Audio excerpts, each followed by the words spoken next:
We continue looking at the divorce case of Moureen Sinclair, who filed, versus Mr. Wesfore Sinclair. The issues, the properties. There being no denial that the Cherry Gardens property is the family home of the parties. The issues which arise are: 1. Whether there is any reason to find that the claimant, that's Mrs. Sinclair, is entitled to sole interest in that property. So Mrs. Sinclair wants the entire house. So you can begin to see how bitter and how, what should I say, devastating and brutal a divorce case can be, especially when it involves lots of money like this one. 2, as it relates to the other properties, that is, the shares in the various companies as well as the motor vehicles, whether there is sufficient evidence of contribution on the part of Mrs. Sinclair, whether she contributed to those vehicles. Maintenance, whether Mrs. Sinclair is capable of maintaining herself, and whether the defendant, Mr. Sinclair, is able to maintain her. Entitlement to the properties. Let's look at 49 Sunset Avenue, the Cherry Gardens property. The evidence. The evidence of the claimant as it relates to the acquisition of the Cherry Gardens property is that an intimate relationship developed between herself and Mr. Sinclair in early 1993. They commenced living together at 5-7 Ruthven Road in an apartment owned by herself, her father, mother, and brother. The aforementioned co-owners transferred their ownership of the said apartment by way of a gift to her. So that apartment, they gave it to her. That's on the 18th day of March 2003. She then sold the apartment for $3 million in December 2004. She states that in April 2004, she saw a lot of land registered at volume 1082, folio 985, situated in Cherry Gardens. She says that she showed that land to Mr. Sinclair, who said he was not interested in it. She used monies from a bank account held jointly with her mother to make a deposit on the purchase of the land.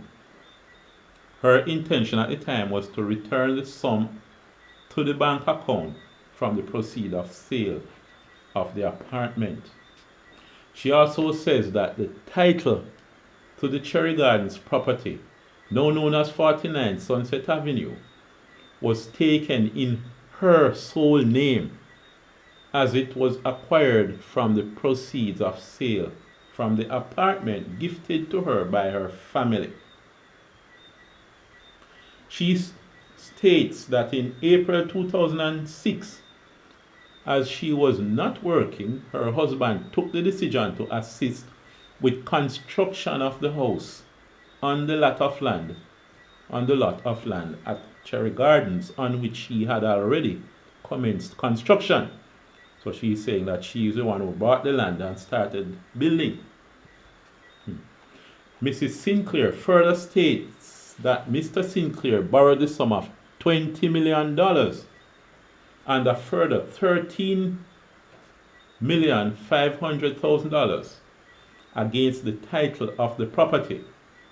These mortgages were registered on the 15th of February 2006 and the 25th of September 2008 respectively. She alleges that the entire borrowing was paid to the defendant without her knowledge or consent. So she alleges that the entire borrowing was paid to Mr. Sinclair without her consent.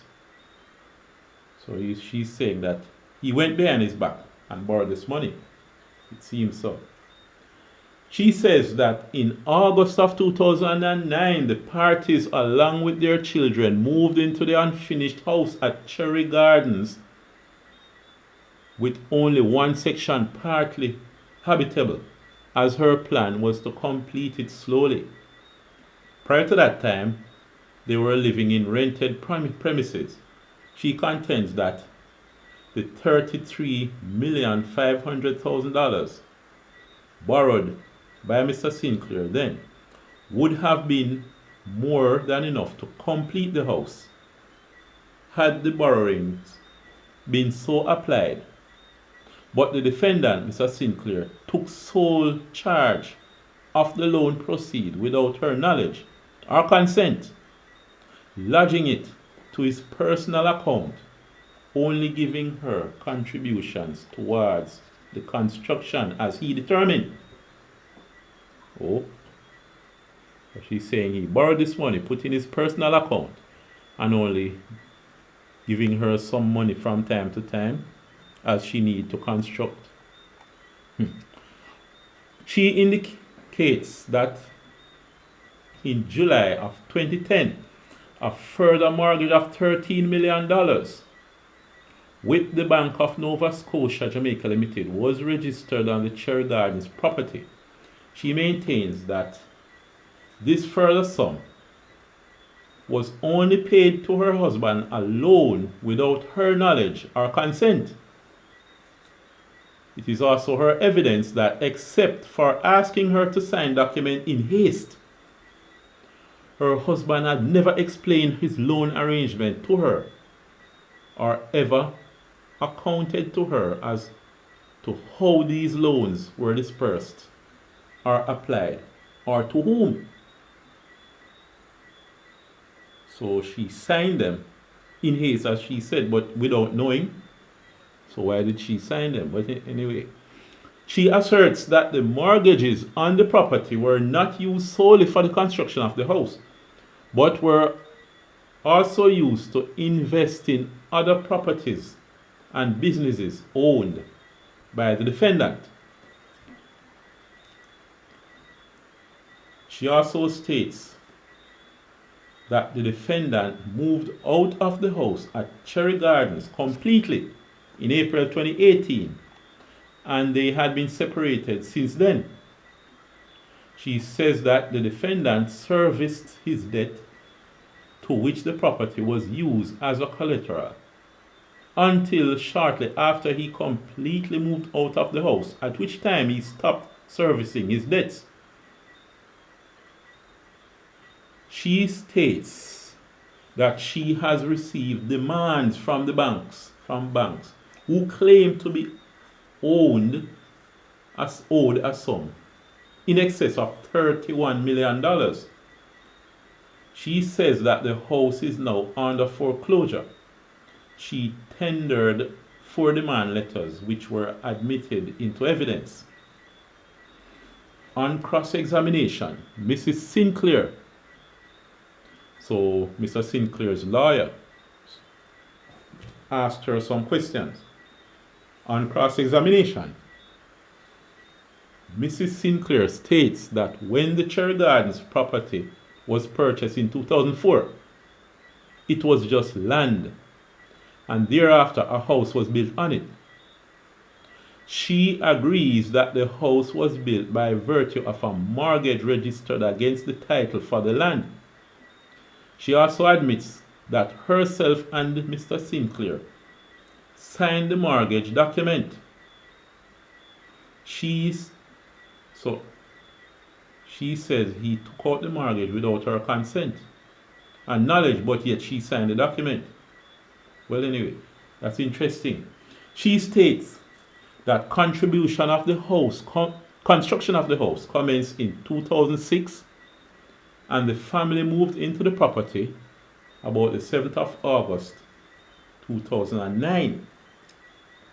She says that save and except where her children went overseas for school, herself, her husband, and their children lived at that house from 2009 to 2017.